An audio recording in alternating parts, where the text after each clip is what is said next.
Thinking about retiring to Panama? We're going to share you a real-world case study of my man, we'll call him Bob, who sent this to me earlier today, and I asked him if I could use it. He said, yep, just don't use his name. And I asked if I could put it as a blog post. He said, absolutely, just don't use his name. So he said, it's interesting because I've been to Panama when I was in the Army, only for a month or something like that. We didn't go I never went to Panama City. I think did we even go to Cologne? I can't remember. I just remember sitting on the beach someplace in Panama for a day when we had some downtime, and just all this trash was coming in. It's so disgusting. Like these big carriers going through the Panama Canal, just literally throwing the trash off the boat. Friggin' ticks me off. But we went to Jungle Operation Training Center, JOTC or JRTC? I think it's JOTC down there. It was interesting. That's where the monkeys would try to steal your rifles and they'd poop and throw it at you and whatnot in the jungle. But I don't know. I didn't get a chance to see much. Let's just put it that way. By the way, so here my man Bob. He went to Panama in early March before everything started to shut down. He said, I found that if you're not living in an expensive place in the U.S., there's hardly any savings to going to Panama. In fact, the savings don't justify what you have to give up to live there. Streets are narrow, people drive like madmen, housing costs the same if you want to retain your current standard of living. The sidewalks provide multiple opportunities for you to break your ankle, assuming they exist. Most of the time you have to walk in the street and hope you don't get hit. It also costs $5,000 or so just to get residency. To apply, you have to put $7,500 in a Panamanian bank as part of the qualification process. There's no real savings to be had except for lower health care. But I don't have any health care issues and I'm on zero meds. I plan to retire the next year or so in the good old US of A. I'm going to find a plot of land out in the country, build a nice little cabin, and enjoy the rest of my life. Anyway, so I said, oh man, that's great. Can I use it? He goes, yeah. I said, can I make it a blog post? He goes, yeah, but let me, but he said, if you're going to use this, let me give you as many facts as I can. So let's read what else my man Bob says. My rent in a totally remodeled 3-bed, 2-bath, 1,400 square foot brick home is $1,250 a month. I don't buy because I move every 2 years. I do own a condo, but I'm letting someone use it. I looked at condos on the beach in Panama, which are smaller than my home. So again, that's his home right here. He has he rents a house for 1440. He rents for $1,250 a month. All right, so and in the stateside. All right, so you hear that? He's looking at condos on the beach in Panama, which are smaller than his current home and not as nice, for about $1,100 a month. Homes in the mountains were over $1,000 a month and not as nice as the one I'm in now. We did see some up in a remote area for $600 a month, but you have to drive on tiny 2-lane road up a mountain, which is somewhat remote. Their towns are not as nice as living in the U.S. The exception was Panama City, which is very expensive, and David. Streets are not well kept. Sidewalks are horrible to non-existent. Drivers use their horns more than their brakes. To be able to stay in Panama long term, you really need a permanent residency. I wasn't planning on taking my Social Security right away, so I could not qualify for a pensionado visa. I would have to get a friendly nations visa. Cost of visa, including attorney's fees and starting a corporation, run around $5,000 if you have connections. However, you have to put $7,500 into a Panamanian bank account to show you are financially sound. And that's the cost for a couple, by the way. So I guess if you're on some kind of pension, you can qualify for a special kind of visa. A lot of Panama is third world. You can save money on groceries if you buy local brands and shop at farmers markets. However, I can do a similar thing here. Not buy the big name brands and shop at farmers market. I visited a number of stores and compared prices, and I really didn't see that much difference. One thing that stood out to me and my wife was every grocery store we entered had an overwhelming odor coming from the meat market. Strong fish smell and other strange smells I'm not used to having to deal with in the U.S. Oh, if you love beef, this is not a country for you.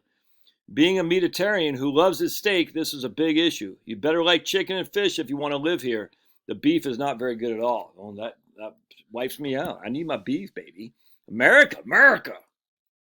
I guess Chile, right? And Chile big on cowboys. In Australia, cattle, I think, right? But either way, America. I'm not sure about Canada. In the Canadian Rockies? I don't know. One thing we're told is that you have to be accustomed to the Panama way of doing things. They are not in a hurry and may not do what they say they will do. I found this was more of not wanting to do their job. I stayed in one hotel where my fridge was locked. I asked the front desk if they can unlock it. I stayed there for 4 days and they never unlocked it, even though I asked multiple times. This is just not doing your job. The one area you might be able to save on is healthcare, assuming you have health issues. We don't. Medicine is much lower there, as are the doctor and hospital visits. Again, if you don't have health issues, there's no savings. If you really want to save through Panama, you can always go there to have a major operation and do it for 20% of the cost. You don't have to live there to get that benefit. That's it. So do you hear that? He says, if you want the savings of Panama, but the ability to live in the United States, just fly down there and get a major operation for 20%. I don't know, man. I mean, are these? That. How would I don't know. That sounds kind of a. I mean, I don't know. Let's just keep going. All in all, we were not the only people who came to the same conclusion while there. Many agree with our conclusion that they could not save as much living as the U.S. as moving to Panama as they thought they could. And you don't need to spend all the money and deal with the hassles of getting a visa, much slower, and if you stay in the U.S., let's just say. So, I screwed that one up. Many agree with our conclusion that they could save as much money living in their area of the U.S. as moving to Panama. That's what I'm saying. And you don't have to spend all the money and deal with the hassles of getting a visa. Much slower service and lower your standard of living. There are a few that thought the place was great and plan to return. Our assessment was that it was an okay place to visit, but not a great place to save money for what you have to give up during your retirement. It's right on. I appreciate that, Bob. So anyway, I just find that to be great. I think it's great information. I wonder how many of these guys, selling you on Panama are saying that. Now, look, I have no idea what Vietnam. I know a lot of people go to Vietnam and Thailand. I don't know. I have relatives who live in Thailand, but they're wealthy. Wealthy, relatively speaking, I guess. Actually, yeah, I'm sure they are. But Vietnam, I've heard good things about. I don't know. And then I've heard other people moving to Portugal and Spain and whatnot. In fact, there was a lady who did a moving American Portugal thing, and who said she was moving there because she likes socialism, and that's why she moved to Portugal or Spain or something like that on her video. And I said, oh, for the love of me, man.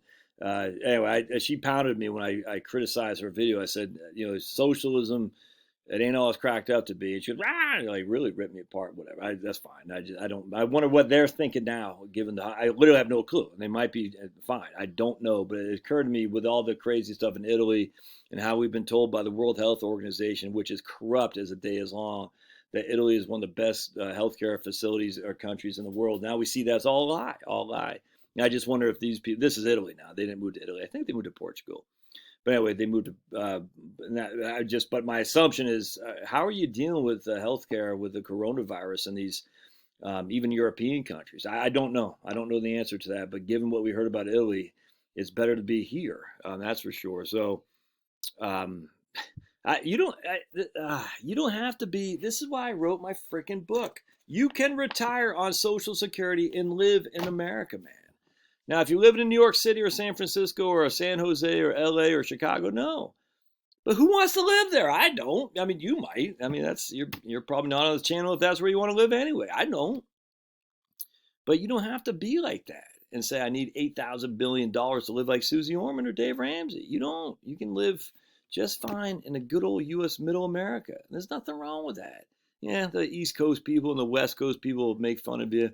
You're the deplorable, you're the great unwashed, you're redneck, you're WT. Who cares? Who cares? But you don't need to move to Panama. You can stay here. Stay here. Speak the language. Know the people.